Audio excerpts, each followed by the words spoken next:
What is up, everybody? CP and SJ with you here for a special edition of Every Day We're Covering. We wanted to get you a quick recap of the men's NCAA national title game. Finished up on Monday night while it's still fresh in our minds, not waiting to our usual time on Sunday night. So we're going to do a little shortened episode here just to talk about the game, kind of put a bow on the college basketball season. And unfortunately, SJ, I think we as fans have been robbed, because we did not get the finish that we wanted out of this, and I guess in all reality, the Final Four didn't really deliver what we were hoping it was going to. Which from earlier, it was a pretty decent tournament, I thought, up until that point, but we didn't get the finish we wanted. I mean, don't want to harp on it too much, but I do think a lot of it kind of just goes back to what we brought up about being in the unusual type of venues. I do think that plays a lot into it. You combine that with the pressure, and also you're playing good teams. And this year was injuries to very key players. Mm-hmm. I mean, that was, your kind of the heart and souls of some of these teams were questionable, if not, knowing if they're going to play or not. So that did, but yeah, I mean, I'm with you there. It was not easy on the eyes. My plan was, because I had something going on until later in the night. It was about a little before 8:00 it tipped off, and I knew I wouldn't be home till about 8:30 or so at the latest. So my plan was to do, use technology to the best of our abilities here. And I'm going to, get home and just start from the beginning, because I've probably only missed, maybe a good chunk of the first half, and that's all. And of course, open up your phone and damn it, see the score right away. And I'm like, well, I don't need to watch it. And then I go back later. I'm like, I'm glad I didn't, because it was just, to me, and don't like to blame, and this wasn't why one team won or lost, but the way it was officiated did kind of lend itself to being that kind of muck it up style. And I guess that, to me, it favored UConn, obviously, because otherwise I don't think they would even been in the game. Combine that with the injury to Michigan's, kind of, I know he's not always their high scorer, Lindenborg, but he's definitely like this, he's the straw that stirs the drink, if you will, kind of gets everything going in. And I mean, Cadeau, you could see he was trying to kind of press the issue a little bit and maybe get out of control. But there was a few times, and I didn't really care who won. I just wanted to see a good game. But I was like, are you kidding me? Some of these, I know he flops around and throws his body, but he was getting hammered pretty good there, and just nothing. And then you go the other way in a little reach and slap on the wrist there, and they're blowing it. So, I mean, Hurley said he likes the refs, so that tells you enough right there. So they couldn't have been all that good. I guess it was, as far as like, it was within, with it in doubt. It was in doubt, I guess, going, as far as you'd want it. But as far as how like, you're not going to go back and be like, in a couple of days, I want to rewatch that game and really see how things. That's one of those, unless it's your team, or you maybe have, it's your job to cover one of these programs. It's nothing that you're going to want to keep on replay, just because how kind of choppy it was, and just, I don't know, it was almost just that kind of. It kind of took a little bit of that it seemed like there was a good crowd and atmosphere, but it was hard to get going, because you'd have a couple plays and it's just like foul, and just, and then neither team shot really well. And that, to me, that was more probably the pressure, I guess, of the night, and the fact how well Michigan shot at the game before. You couldn't expect them to do it again. But even UConn, the threes they were hitting were not. They were deep. They weren't exactly like, oh yeah, that's going in. Mm-hmm. But it so.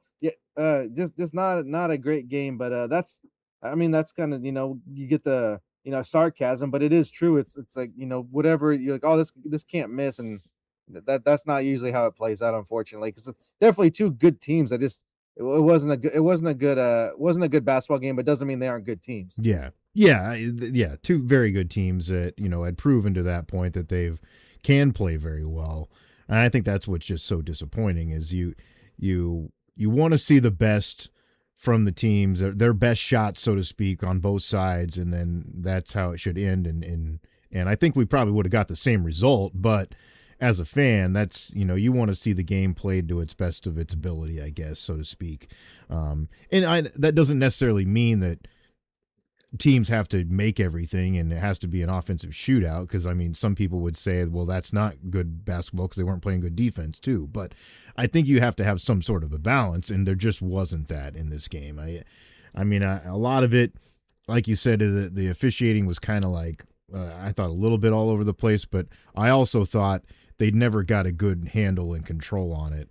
there was so much reaching and so much slapping at the ball. And I mean, there's one play I remember when they got it past midcourt and Mara's standing there with the ball up in the air above his head, and he's got like 3 guys hanging off of his arm. Like, it's like, what is this? It's like the stuff you see in the backyard. You're gonna tell me over 7 footer is, or these are. They're just getting all ball when he has his arms stretched up as high as he can. They were literally getting no ball. And of course, someone had to bring up, which I didn't even notice it at first when I first saw it live. But like when you watch they had a little clip of it and talk about the overinflated basketballs again. Yeah. And like when he bounced it did go over his head, yeah. and that's kind of why he lost control. I'm like, and for a ball to go over a person of that, can you imagine anybody else on the court? So I mean, I don't know if that was the case. He could have just mishandled it too, but it definitely bounced over his head, is why he kind of was in that position. But I think, going back, last thing on the officiating here was, I think and I like that mindset of like, we want to let him play. Yeah, I like that too. As much as, but you still early on, I think even if you're going to do that, you have to kind of set the baseline of what there is. And they were almost like letting everything go, of what I saw in the early going, and then, oh crap, overcorrection maybe later on, or in some instances where they didn't think it, because I thought he fouled him on fouled out the other guard, not Ball, but the Silas. What was his last name? Oh yeah, Demery. Yeah. But I thought he fouled him, but in that game, it probably wasn't much of a foul compared to some of the other stuff that was going on. So like, it is, and especially when it's your 5th foul, it's a little bit. And he was actually having a pretty good game as far as getting inside and getting to the hoop. So that was a big loss. There were still 2 minutes left, but I mean, to me, it's like the better team won, at least from my opinion. So I mean, I guess that's what you're looking for. It just wasn't a classic as we were hoping for. Yeah. Well, and I think the thing that really compounded it was the first half was just so bad. Like, both teams shot terribly. I think Michigan was 0 for 8 from 3 at halftime. Barely in the 30s, yeah. I mean, 30, and UConn didn't even get there. Yeah, 33-29 was the halftime score. That's just bad. I mean, the shooting was bad, and then the turnovers were bad in the first half, and then you can compound that with there were also a bunch of possessions where shots were just blocked, which, in my opinion, is just the same as a turnover, basically. So that's what you got, a bunch of trips up and down the floor. And that put a big damper on the flow of the game and just how it felt. And, halftime, you're kind of like, well, and for once, we got some insight from Charles Barkley that I thought was half intelligent. That's 2 nights in 2 shows in a row. I couldn't believe it. They went to me. Whatever that weight loss medication is on there, help loosen something up in his brain too. I don't know. Something's going right. Because he wasn't wrong. He was like, everybody was kind of singing the praises of UConn, just the way that they kind of kept in there and hung in there or whatever. And he's like, well, yeah, I mean, UConn played about the game that they wanted, but they're still down. And he wasn't wrong. Right. It's like how can you do better and expect to still win it? Is because Michigan is going to get a little bit of offense going at some point. So I think he was spot on there. I kind of felt the same way. I did think the shooting would get better than it did, but it was enough, for Michigan to kind of get out there and put them at bay. I never really, even though it got closer there in those last 3 minutes, 4 minutes. I never felt like Michigan was going to lose the game. It just you didn't get that mojo going there, and even because even at times when Lindenborg wasn't doing his thing, everybody else was still kind of picking it up, just like last game. You didn't think that was going to be something that really held them back to make them lose, and they did enough. The other thing that did really bother me in this game, from both teams, really, was. And we see this in college basketball a lot.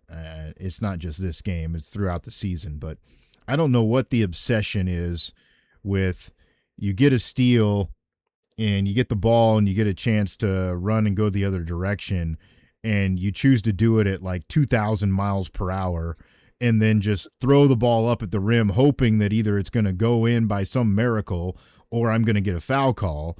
And, of course, the way they were officiating the game, they weren't calling the fouls. So, the odds of the ball actually going in the hoop were pretty low. And you saw a bunch of those where it was just missed layups because you're just out of control, not trying to finish. And sometimes it's like, man, just take a take a half step pause and look, and pass the ball or do something that makes a little bit more sense. I mean, I do that crap all the time, but I suck, like I understand afterwards. I was like, yeah, I just didn't know what I was supposed to do. These guys should know what to do. It was, it's just disappointing in that regard. I don't know what that obsession is with just going so fast. Like you're just bat out of hell. Yeah, I guess while we're on the topic here, for as many as good things and how enjoyable, Orange Madness is particularly, but even in college basketball, like one of the things that just always kind of can't was kept me away from watching it other than like teams that you really care if they win or not is just like like that example just and over as a whole is just like the basketball IQ. It's amazing because it's not that I get that it's only a freshman or sophomore, dude. By the time you get to college and you're a Division I player, you've been playing year round Yeah, since you're like time. 10 years old. Like all these AAU teams, all they do is play all year round. They don't. I mean, you might play another sport, but oh, sorry, coach, I'm missing baseball because I got to go out of town for a basketball tournament. Like if you're serious, if that's your sport, you're going playing all the time. So it's not like you don't understand the game, or you should. And to have that level of athleticism and be able to kind of fumble it away, it's like, well, maybe you look at it the other way and be like, I don't feel so bad about myself. Yeah, like true, you can use it as a positive. But then also that and good. I mean that the inability to inbound a ball when the pressure is on. Like, the freaking boggles, and you played on teams where it's like you might have a setup where it's like, okay, you coach this guy's inbounding it no matter what. Yeah. Okay, we get that, but there's also times where it's like they're trying to set up the press, and rather than a guy that has the ball in his hand for the team inbounding, instead of just stepping behind that line, passing in real quick to the point guard who's there, and you could just beat they don't let him get set up. But like, nope, I can't throw it in. Yeah, I gotta go down and let him get set up, and then you're in a press and you can't inbound it. Like that drives me crazy. And I think I brought this up before. This didn't happen, and I guess it happened a couple times in this game, but good, like the necessity or like the urge to call these timeouts after a made basket. Oh my God. That will never not drive me. And I know I said it because I think it was against maybe like Iowa game or something, because I know McCollum does it a lot. Oh, he does it all the time. But he's not the only coach. It's just the one that they play. I think Underwood likes to do too for Illinois. Yeah. But it's just like maybe it's maybe they learned it at a coaches convention for something. I don't understand I know you want to like there's no with this. There's not like it's not like a 2-point try in football where you're like, whoa, you look at the chart when you're up by 5, then it's not they're not they're just like there's no rhyme or reason, just randomly like now I feel like calling one now. Yeah. I don't and like. And to me, it's always the exact opposite of what you think you do. Well, you kill your own momentum. You just scored. You have your momentum. Momentum is on your side. Yeah, you make the other team do that in that moment, not you. And then, I mean, unless the only times that I can ever see justifying that is like in the game, like maybe you were behind and you just went on one hell of a run, and like you can tell your guys are just gassed. Like you just gave everything to get back in the game. That's fine. I can see that. Or maybe you didn't get to the media timeout and you just or like I can see like if it's in the last couple minutes and like you like because Nebraska's making that come against Purdue, it kind of pissed me off. I'm like, what are you doing? But like I understood why I called timeout because they just hit a 3 to close it. But I just like that. They're kind of helter-skelter. You're coming back from, a big deficit, and I kind of think that. But in those situations where it's like last minute and you want to maybe set up your press and you want to foul or not foul, or make sure you let everybody know, like, this is what we want to do. We want to trap this guy. We want to foul this guy. Like, that's fine. But it's like, there's 8 minutes left in the first half, and you're down by, you cut the lead from, you're down from 53, now you're down 53 to 42, and you call timeout. Like, what the hell is that? Like, what does that do? Like, how does that help you? Like, that it's just really annoying. And then you got, commercial break, and then, oh, guess what? Less than a minute later is the actual media timeout, so you get another one. It's kind of like the NFL model. It's like timeout, commercials after every freaking break in the action. Yeah. Well, and now we get the random, we got to figure out the clock on this thing, so we're going to take another timeout. We get these reviews now that give us even more breaks. Well, and also as there's reviews and there's also appeals apparently. Now all of a sudden you can start appealing foul calls, and I'm like, come on. And I guess I failed to mention, or maybe I don't think we did it. What the hell was that concert in between games? I don't remember if we touched on that on Saturday. I didn't even know it was happening. I caught a bit of it, and I was like, who the hell are these guys? And there's some song they were singing. I was like, heard it in passing, like on the radio in a store somewhere. And I was like, and then they finally showed their name. I was like, you got like 50 years old, and then of course one of their songs is something about we're never getting older or something. I was like, Yeah, yeah, yeah. yeah, you're living that life, bro. You don't think you're getting any older. Like 50 years old, dressed like 24-year-olds with, and all the accessories and everything. But I was like, man, that was awkward. Why did they think that was a good idea? I Yeah. do not know. Like, Well, and I mean, I know it's a new era, and there's all kinds of different things that people like or whatever, but like, because they're basically what they are, like producers. They're like DJs. They're not artists, so to speak. yeah, They don't do a vocalists or lot. whatever, Yeah, they don't. They musicians. they use Yeah, other yeah, people to do the yeah. vocals. Like, well, to me, if that's going to be your choice, like, then you 100% have to bring in a couple of those people that are on those songs that are with them to make it any kind of like spectacle, like otherwise you're just standing. Well, we were just standing there watching them like behind the turntable, like, oh, they push a couple buttons here and there. It's like there's nothing to see here. Like, what are we doing? I mean, yeah, you got some lights behind you. Okay, cool. And you could tell it The did. local karaoke bar. Yeah, yeah. You could tell it went over like a lead balloon because like the rest of the crowd was just kind of like, okay, whatever. Like they had their like 10 paid fans, that stood there right in front of them and acted like they were having a good time, and then everybody else was just kind of, yeah, okay, let's get on to the next game. I don't know. Yeah, I don't. I guess I don't ever hate. I don't ever hate people for like having ideas to try something new or different or whatever, but you also have to think about how it plays in the certain place that you're at, and especially in a venue like that too, where you're already got people that are watching ants on a court in most of the place anyways, and now you got to try to focus on this one little area where these two guys are standing around. Like, it's still not, most of the people there aren't seeing shit anyway, so yeah, I don't know, it doesn't work. You got to think logistics, and they didn't really think that, I don't think. I think I've mentioned it before. I don't know that whatever he has like a name for his page or something, but there's a guy that's like, I think it's just called like unobstructed views or obstructed views Oh, or yeah, something. yeah, And he goes to all the, I don't know if it's the same guy or not, but same concept. And then they're getting some hell of a, screen grabs from different seats in that arena just because of how far away some of this. And it wasn't even like they were in the nosebleeds. They were like in maybe like the second, second second would be deck, club yeah. level for, for a Colts game, it would have been the club level Yeah. for a football game, but it just, being that far from a basketball court is a whole different thing. So yeah, I mean, ideas are fine. I'd like to see the other ideas that got vetoed. Yeah, exactly. It might have been something good. That's what I'm curious about. But Yeah. I mean, they're popular and they've made enough money and whatever. It just didn't seem like I don't know. I don't remember there being that type of thing. I could see like No. maybe you're outside in the fan fest, something type of Yeah, that makes sense. but Yeah. it was just weird and also it just drug it out longer than it needed to be. That's mostly my beef because these games are already like spaced out too much pregame and post game or in between talk and all that already. And then you add this to it. So that was probably most of the beef. And then I was like, is this real life? That was kind of awkward. I felt embarrassed, and I wasn't even there. Yeah, it was weird. It was definitely weird. I felt that way too. Yeah, did not work. I would much more, in that scenario where you've got the two games, like, I'd much rather have some like produced pieces about the teams, leading up to the game, something like that, that fill the time, but you're still getting some insight on what you're going to watch and know the guys better. I think that would be a much better use of your time, so to speak. Because I mean, yeah, okay, you can do that, but like, there wasn't a single person that was tuning in to see that. Like, this isn't the Super Bowl where like there might have been some people like, oh yeah, I'm gonna watch that. Yeah. No, they're not there for the commercials on this day. I mean, you see all football's done, quite often. I don't think they don't get too in depth as that. I could think they would make it really.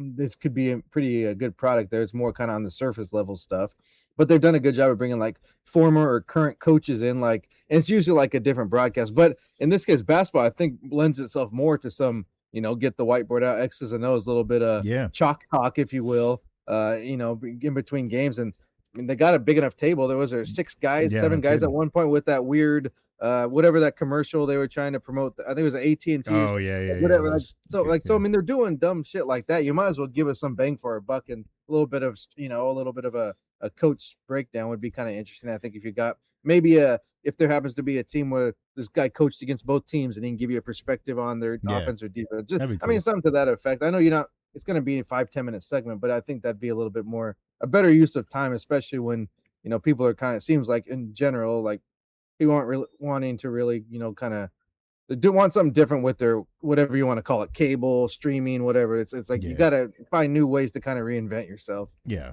Well, and sometimes like don't you just like shake your head and like wonder why the hell did we decide that this guy needs to sit up there? Like they Yeah. bring some people up sometimes. It's like they're not adding anything insightful to what I'm about to watch. Like they're just there.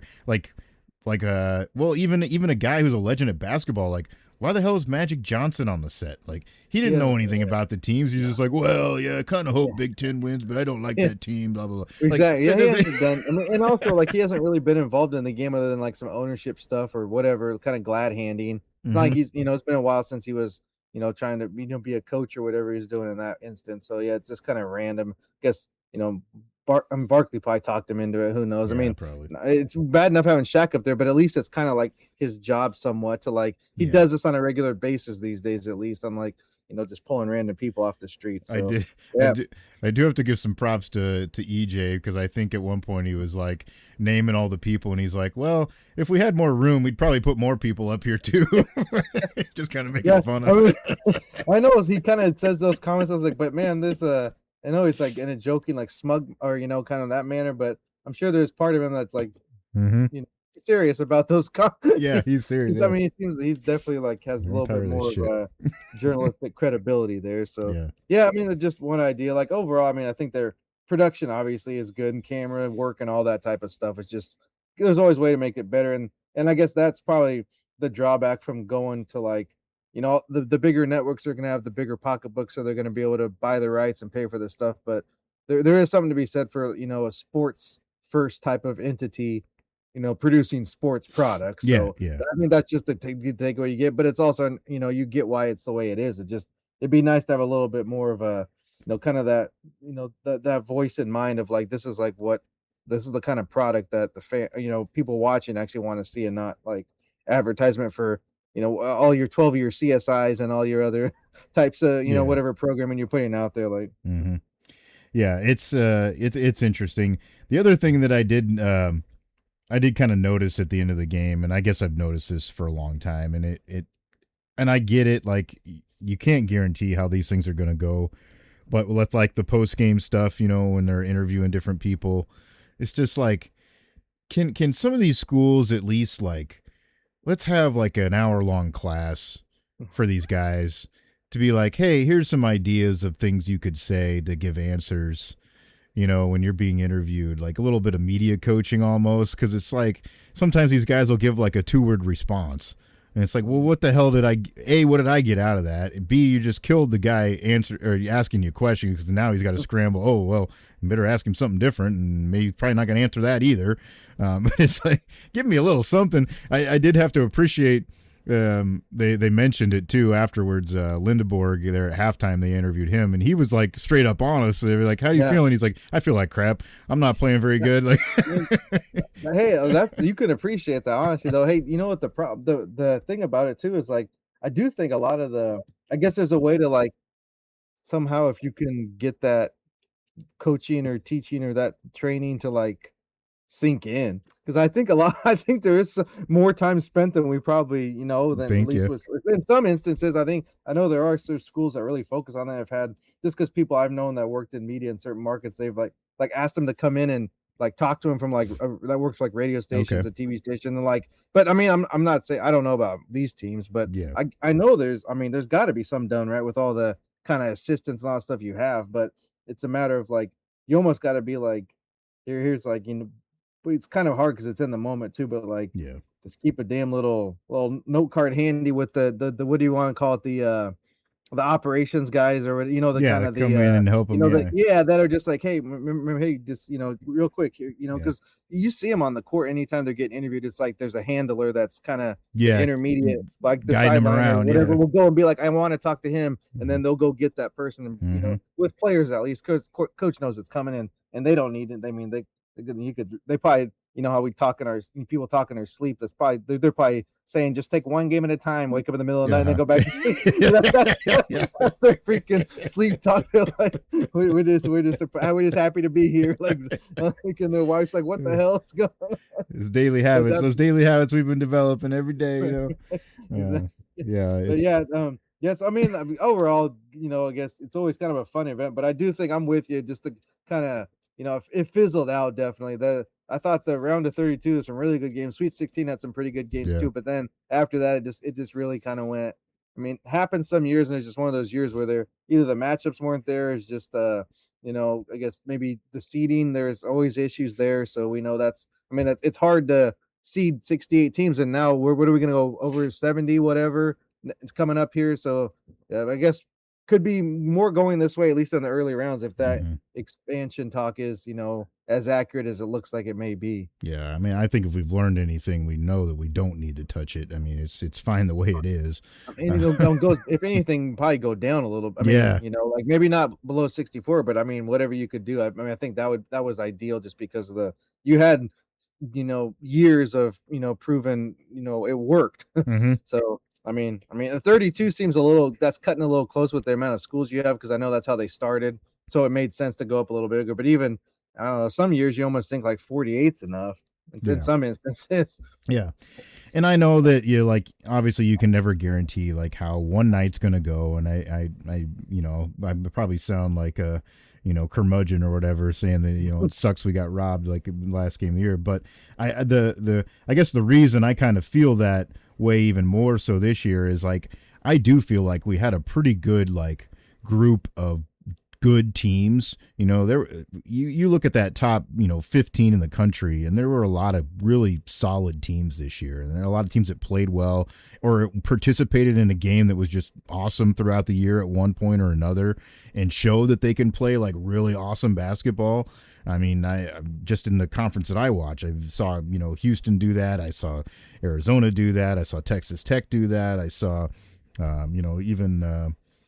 even teams lower than that, like Kansas, who had a bad year, still had some games that were really awesome this year. So I feel like there were a lot of teams that had really good moments throughout the year, and that's why it kind of sucked to see it not show up when on the biggest stage when you're trying to get the attention of the fans that don't pay attention the rest of the season. You want to see them, understand what that quality was, and it just didn't happen this time around, and it sucks. Well, I mean, I guess unless you have a dog in the fight or significant investment, it all comes down to one shiny moment. So what was your take on all that action? I'll let you go first because that I know it's all of a sudden I didn't realize it, but just within the last week or so, I guess it's supposedly a lot of people don't like it. I don't know if it's like a Nickelback thing where it's just like this the new trend to be like, Oh, oh, that shit's stupid. But I mean, I don't necessarily like, it's not I don't know if it's like I wouldn't say it's like the best sports thing, but man, I think it's a great way to encapsulate the 2 weeks, of like one of the biggest events in the end. I think it works with what they have. Of course, like maybe it's a little cheesy and all that, but I think yeah, that kind of plays into, yeah, it's the whole, pomp and circumstance because to me you're almost like poking fun at like some of these in sports sometimes, but just in general, there's these awards and all these, you know, take themselves way too seriously and like, oh, this is like like when like watch like something like the Masters or hmm even like we like it, but like the big races, they kind of got to have a 70-hour pregame for a yeah, two yeah, yeah. 2 minute event and then the 17 Bugle Boys and all that stuff. Like it's cool, but I was like, come on, get to the damn race. That's what I'm here for. So I mean, to me, it's like they're kind of almost like poking fun at that, but also like showing like man, this is a lot of crazy shit happened in a short amount of time. Yeah, I mean, I've obviously I've always loved it. Mhm. It's like it's just a huge piece of nostalgia. Like it's just Right, yeah. and yeah, and then the cool thing is you can go back over the years and watch them, and it gives you those reminders of they do usually a pretty damn good job of like capturing some of the big moments that happened during the tournament. So you at least get like a little clip that's like, oh yeah, I remember that game, or I remember that shot. Like Right. you always, yeah. I think they do a terrific job of doing that. And yeah, the corniness is part of it. It's Yeah. what you love. Like we all love the Luther. I mean, remember Yeah. how pissed people got Oh, when when they they tried to changed the change the song, song? yeah, Yeah, yeah. it's like you But don't yeah, do yeah, that. Don't touch it. that was the first time they experienced cord cutting, I think, CBS. They were like, "Oh shit, we better not do that again," because that's when it was still on like the Yeah. main CBS instead of TNT and TBS. And I don't even think True TV was the thing at that point, but maybe it was. I don't know. But yeah, I mean, I don't know. I enjoy it as well. I guess maybe it's, when you feel like you have a little bit more like a better, a successful season, you're like, oh, I kind of wish they would have like, I get you only have a little bit of a time frame for that one, but somehow if they put out like an extended cut, Yeah, that'd be like cool. on, just online and be like, we can only have whatever, 2 minute, 2:30, whatever they have for that one, but do like a 5 minute one or something that Mm-hmm. you put on your social medias or YouTube or whatever, get out there and like, I mean, I can imagine the views that would get. Yeah. And for people not liking it, I guarantee it'd be one of the record setting videos they ever post. Oh, And hell yeah. Yeah. so I think it's just like I don't know, I guess it to be like, like, oh, I'm a true basketball fan or whatever. I'm Yeah. like, True to what? be Yeah, not. yeah, Yeah. yeah, true Cool. asshole. Cool to be not cool or whatever. Yeah. Yeah. Yeah, well, and I think the fun part about it for me, like, and I know we do this, and like I do this with other buddies and stuff too. It's always like it's part of the whole experience, because like when the tournament starts, we'll always like send that text when the first game gets going. It's like the ball is tipped, Right? everybody I knows. wonder what to say that you gotta at least get a line or two more in there. It's in the air. Like Yeah. you can't just stop there. You gotta get a couple more lines out, Everybody, and then it's responds. in your head the rest of the day. Yeah. Yep. And then of course at the end of the night in the last game, if it is a good game and everybody's feeling good, sometimes I'll send out the Q Luther, and then we'll get ready and wait for it and watch it. I mean, that to me, the more thing that pisses me off is I'm tired of the commercials and the post game commentary because I want to get to watch one shining moment so I can get my ass to bed. Like, and that was a little bit. I think. I mean, it didn't. It was after. I mean, it had to be 11:30 or so when it came on. I mean, it's not super late, but late enough. I mean, on a Monday night, you're just getting back. Your mind's just getting right for the week. You're not. You need sleep. And of course, if you're a fan of a team, you're always looking for those little moments. If your team got in it, or what was it, or what player was it, and that's always fun too. Both our squads, I saw got at least a couple of nods in there. I saw the young fan was right at the beginning there in the Nebraska shot, and then they had Hoiberg, hugging his son, and then Killian Torre got in there a couple times for Iowa State, so that was cool. But yeah, it's fun to watch those things, and again, yeah, it's part of the experience, and I don't see any reason for it to ever change, but who knows? Yeah, I know that's probably, like I said, it's just whatever. Mad at the if it's if the sun doesn't sit in the right angle, it bothers them. Like, or be like type person, you give them they get $1 million, like, why can't I have 1,000,001? So, yeah. Like it's not good enough. So yeah, I didn't realize there was even anything to like. You don't like it, just don't freaking watch it. Yeah, don't watch it. That's all you gotta do. Like, it's not in the middle of the game or anything that really matters. And even if it was, just go do something else or turn it back. So yeah, you're the opposite. I do kind of. I actually, I mean, I know they want to get that last game in there, but I almost wish they would do it before the last game. Yeah, I agree. But, I mean, I know they want to get a couple clips on that, but they should do well, this is whatever, like whatever in the grand, you'd have a longer cut in my perfect world. Yeah, and then you like a pre one, and then they just throw the last couple clips at the end. And they can, all you gotta do is tag them on the end. I mean, that's nothing. Those type of editing skills can do that. Takes them like 10 seconds. So. Yeah, I mean, hell, they've been doing it for years when it was hard. Now it's easy. Yeah. It's just like a couple clicks and they're done. Yeah. Yeah, can you imagine back in the day, some assholes back in the truck, like cutting tape, like, oh God, I gotta get this done. My fingers hurt, yeah. Crazy stuff. But yeah, it's so much fun. I mean, yeah, because if you're one of those people, you're the opposite of me, because I'll go back and watch some of them just for fun to go watch old ones. In the middle of and while everyone's watching that boring ass baseballs, they go back and look up some freaking clips of freaking. Oh yeah, let's go look up look up Frukmanesh. Let's see what year he try to find something crazy. Where's Pit Snob? Yeah. You're looking for the random dudes. Yeah. Where's Jimmer at? I admit too, I had to do a little bit of I had a little fun bugging the shit out of my kids too, because when the tournament got started, I woke up and I'd be in the kitchen like singing that in the morning. Let's go, it's tournament time. Especially during the spring break. We're trying to sleep in. You say, nope, get up. Oh, good stuff. But overall, like I said, I think a pretty good college basketball season on the whole. Some good teams out there. Obviously, for us as fans of our teams, had a good runs and fun seasons to watch, and we hope that is something to build on for the future. And we hope the sport gets some correction, because I did see a little nugget here today, SJ. Of course, the portal now opens after the tournament is over, and over half of the players that play in men's basketball are in the transfer portal right now.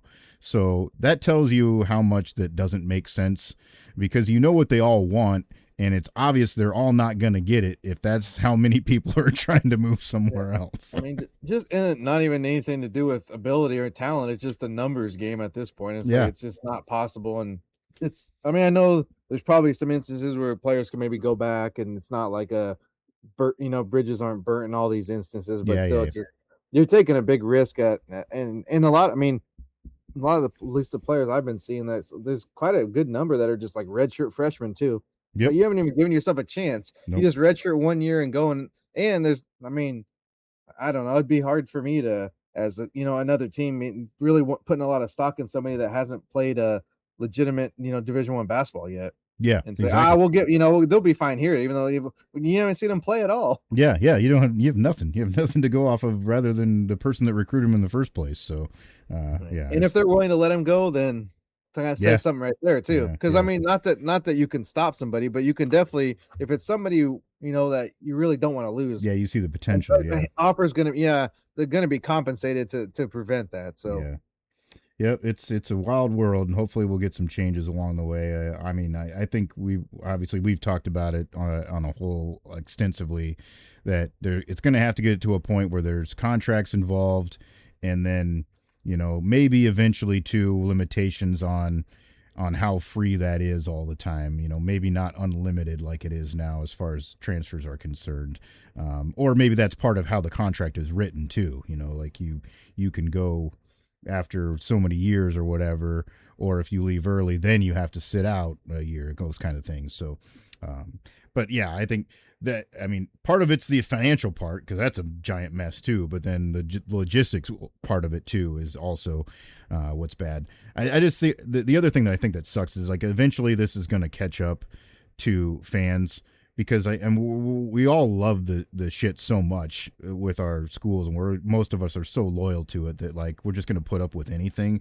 But I think you're eventually going to wear on some people that are on that fringe. If they're not diehard, like, you're going to wear on them enough that they're going to be like, I really don't care that much anymore. I'm not going to, I used to go to 2 games. I might not go to 1 this year. Like, those kinds of things are going to start to happen. And I think that's when people are going to realize that we have to make a change for this to survive in general. So I don't know. It's not ideal, but we'll hopefully get to the right point at some point. It's just, I think it's just the financial thing that would be a kind of the straw, because it's not that, I guess the whatever, the emotional connection you build is kind of hard to break. But if you can't afford to go to, because that's where you might feel like you're not a booster or a donor, but they're getting the money from you through ticket sales and fees and, all that type of stuff.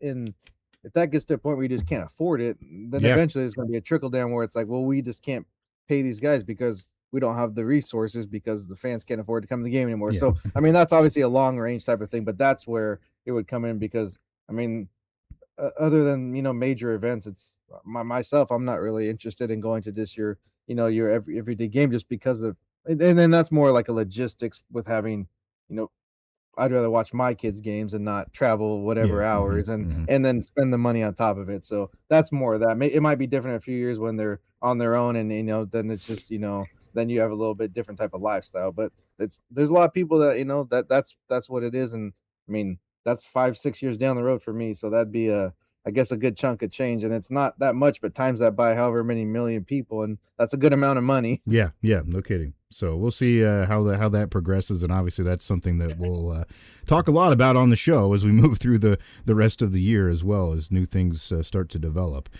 We would love it, of course, if you would subscribe, get the notifications for the podcast wherever you may listen to it. Our host happens to be at Spotify, but we're available on all the major platforms. If you do happen to have one that you use, you can't find us on, please let me know. I will work to make that, get that correction for you. But I think most places you're going to search, you're going to find. And then, of course, subscribe, get the notifications on the YouTube channel. We do picks on different events throughout the year. We'll have all kinds of stuff coming up yet through the summer. I know we've got, of course, the big Triple Crown horse racing season's right around the corner. We've got, of course, some big fight cards that'll be happening as well. Stanley Cup playoffs, NBA playoffs will start to get going here not too far down the road. So I'll have all that to talk about as well and make picks on. So make sure you're locked into that channel. And then if you follow us on Twitter, you're always going to get the updates of what we're chatting about or what we may be sharing out there. So if you're on Twitter at SJMBets, at Cherokee CP, those are the handles. You can find me on Facebook as well if you want to connect in that regard. I usually try to share most of our stuff in that platform as well, at least links to the shows and such. So stay connected with us. Keep us informed. Of course, don't forget to keep voting on the Parched Madness bracket as well. We're going to be down to the Elite Eight here real fast. That should be, by the time you're listening to this, we'll probably have those Elite Eight votes out there for you. So you can get taking a look at that, and then we'll break it down Final Four championship by the end of the weekend here. So you can look at that and vote on it right now. And then, look for the next ones as they come on through. All right, that's what we got here for you. Just want to do a little recap of the championship, put a bow on the basketball season, and we'll turn the page to everything else now here throughout the year. I guess kind of pseudo off-season, so to speak, for the major things that we talk about here, SJ.